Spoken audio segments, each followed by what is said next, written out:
Hi everyone, welcome to the Books and Mortar podcast with me, your host Rizia, where we talk about the books that build us.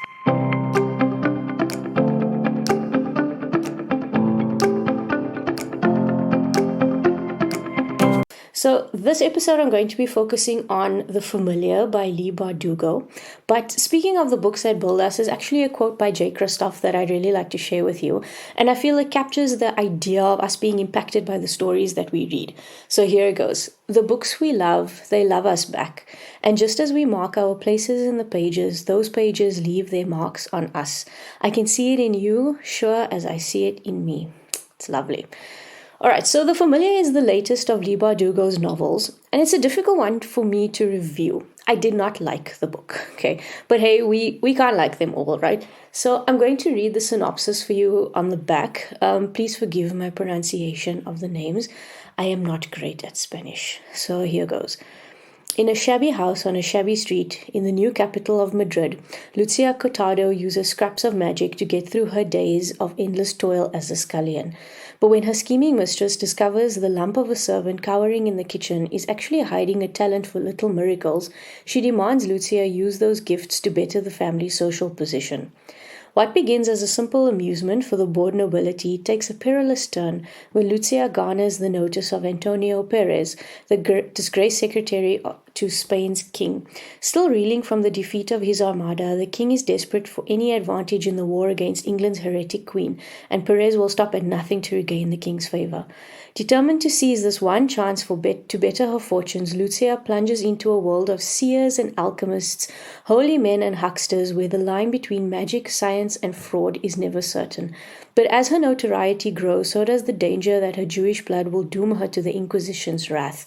She will have to use every bit of her wit and will to survive, even if that means enlisting the help of Guillen Santaniel, an embittered immortal familiar whose own secrets could prove deadly for them both. It's actually it's quite a long synopsis. So I liked the plot of this book. I think as you listen to the synopsis, you can see that the plot sounds really great. But I didn't like the characters. Okay, is that possible? Well, is or isn't, here we are. I always enjoy some magic and a tournament of sorts, right, where the contenders are showing off their best stuff, and it can be pretty epic. I've read several books where there are magical tournaments, and there have been some really exciting sections, right, but this book was somewhat muted in that regard. It's a fantasy novel, but it is also very much historical fiction. It's set in Spain during the time of the Inquisition. I didn't love the magic. It was boring is a word that comes to mind, but it was very low key. So please note that there are some minor spoilers through this chat, although I can't say that I could include any major spoilers because I don't think that there are any that you wouldn't see coming in this book.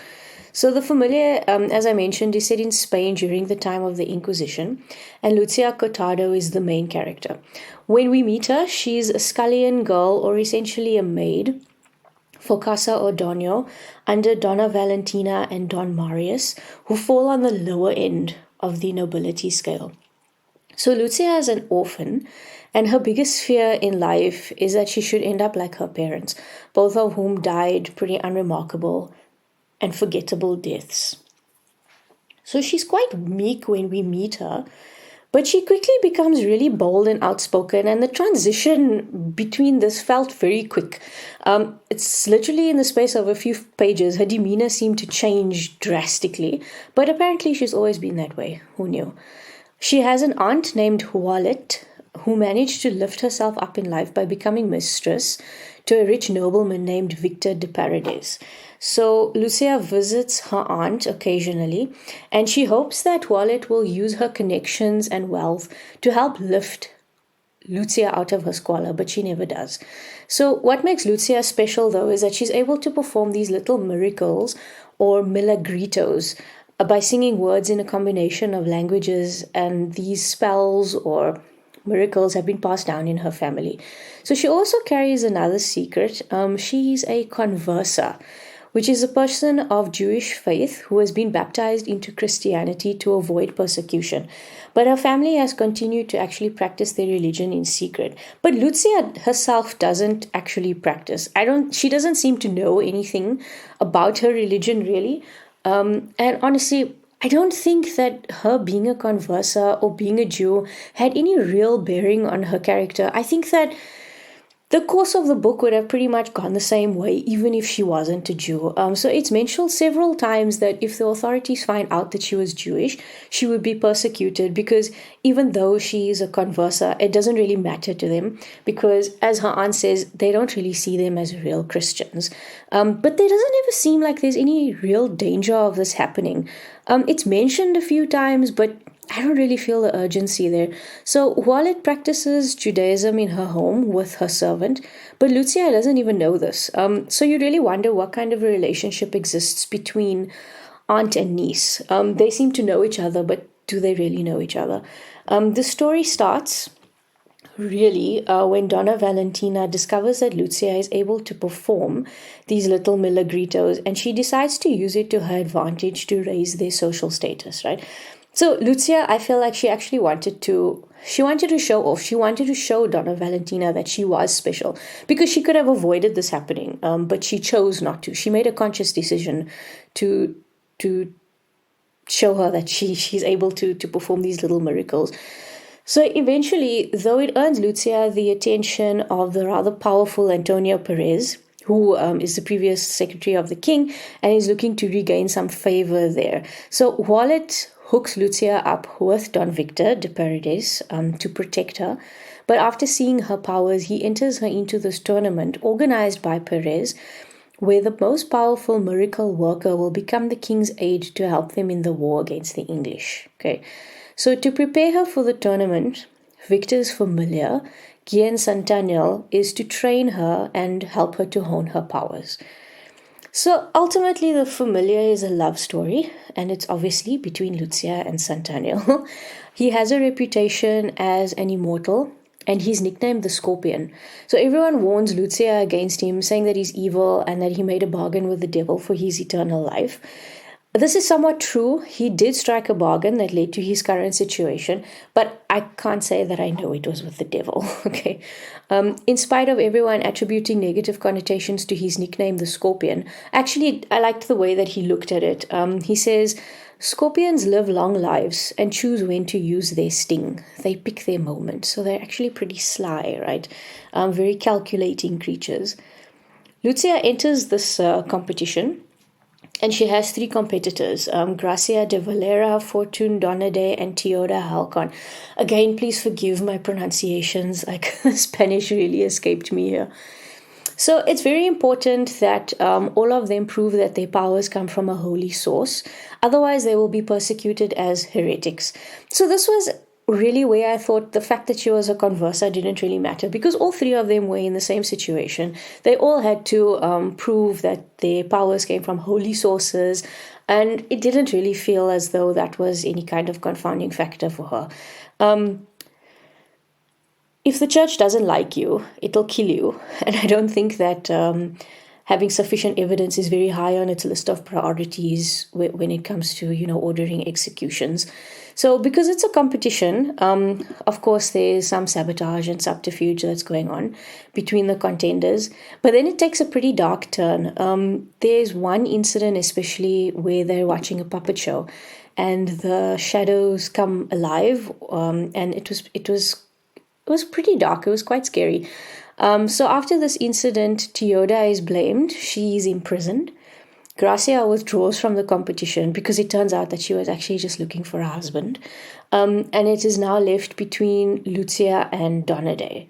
So through this whole debacle, it actually turns out that Antonio Perez has been using the tournament as a ruse to try and get himself back into the king's good books, or essentially run away, which is what he ends up doing. I don't think that the king even knew about the competition. I had to read this section several times to make sure that I understood what was happening with Perez. Eventually, Lucia and Santanel are both convicted as heretics and they are executed. Or are they? It's a quite straightforward story. There's no twisted plots and machinations, but it didn't grab me. So, as I mentioned, I didn't like the characters in this book, and I didn't become attached to any of them. And in that way, I like that it was a standalone book because I wouldn't read more of the story. Lucia and Hualet were both pretty selfish people. Although Lucia was irritated that her aunt didn't come or help her to come up in life, she herself was also very self interested, and she would do something only if she felt it had some benefit to her, just like her aunt. I understand that she was tired of being a scullion or a maid to somebody and she wanted to improve her station in life.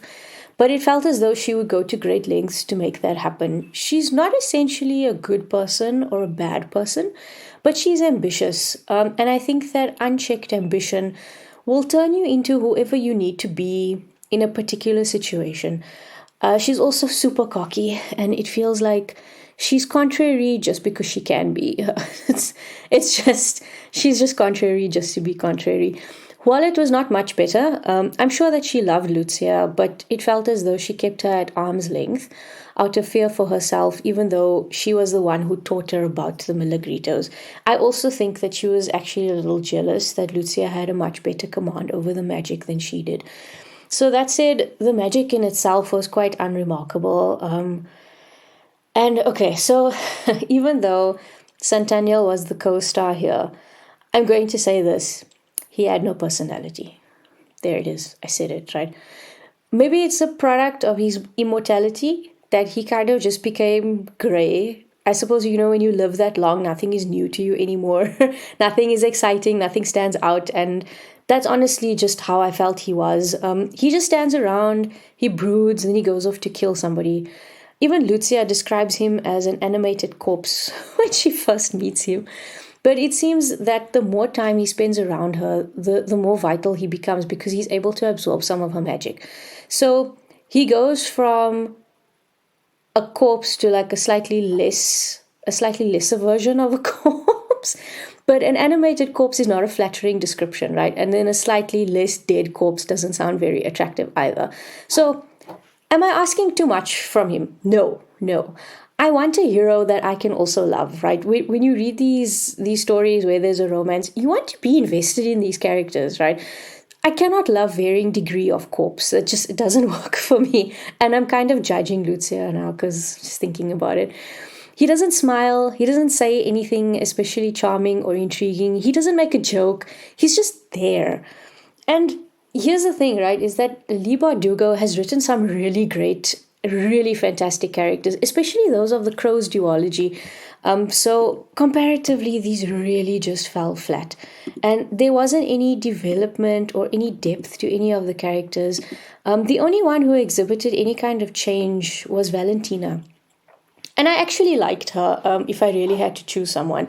So she shifted from being completely disdainful towards Lucia to traveling to the town where Lucia was eventually imprisoned.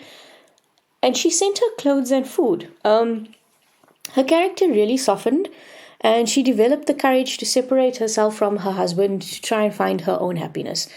So the story is largely plot driven, and it's a good plot in theory, but it sometimes became a little bit hard to follow with all the people and the additional names being added here and there, but who have no bearing on the story.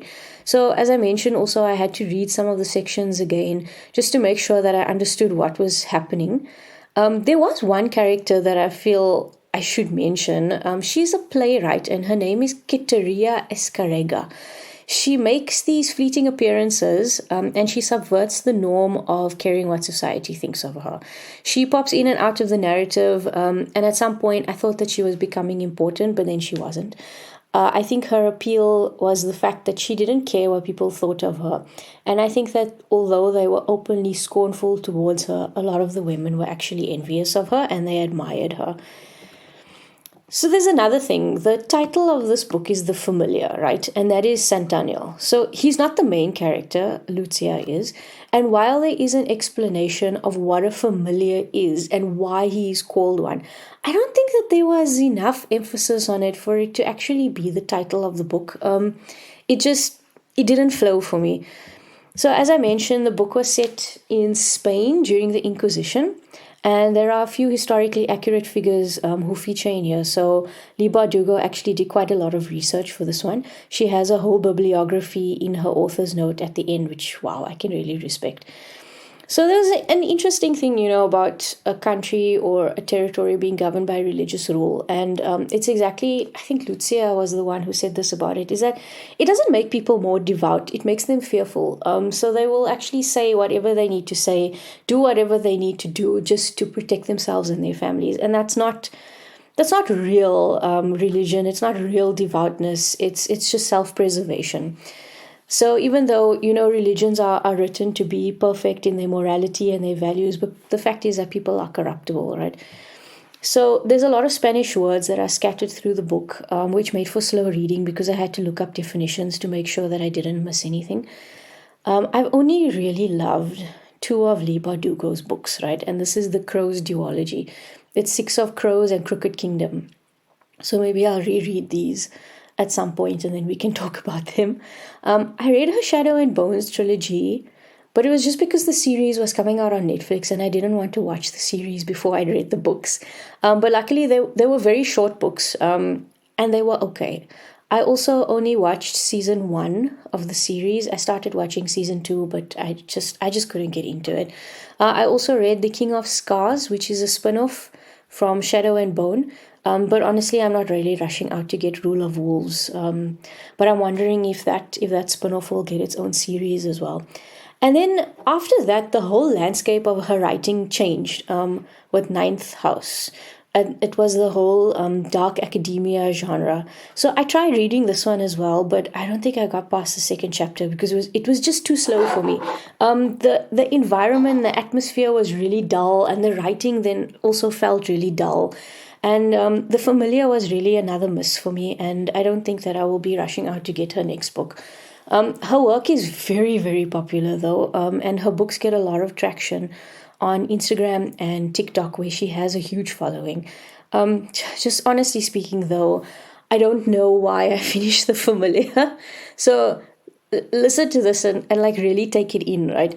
Don't spend time on books you don't enjoy. Life is too short.